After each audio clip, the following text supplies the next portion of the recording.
Hey everybody! In this video, we'll show you how to save your project in CapCut for PC so that you can edit anytime without losing the progress. So let's just get started. Start by launching up the CapCut application. For that, you can go over and launch CapCut for your PC, and you can start either creating a new project or open an existing one. So for now, I'm just gonna go ahead and create a project, or let's just go to the existing one. This one right here is the one I'm gonna open.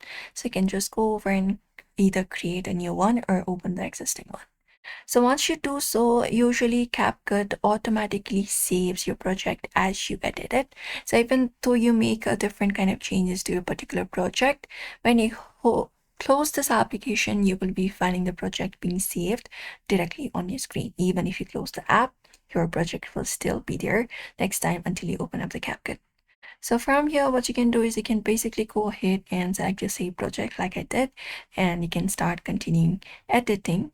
If you want to rename or backup your project, what you can do is basically look out for the option of save as. If that option is available, you can just go over and select the option of save as, or usually it is saved. You can even export it if you do not want.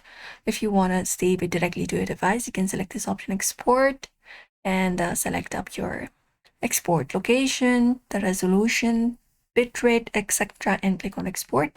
And you can just go and export it. You can even click on the share tab right here, and you can rename this particular file and even go ahead and select the space where you would like to go ahead and save that particular project.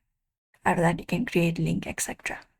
But usually it is automatically saved. So when you go ahead and close this project right here, you will be finding the project still being saved in your project section with all of the editings in the process. Like if you have left it in the middle, it will be in the middle, even though you have not directly look out for a saved option.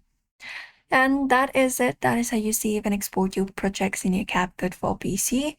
Now you can safely close CapCut without losing any progress. So do not forget to give this video a like and also subscribe for more tips and tutorials.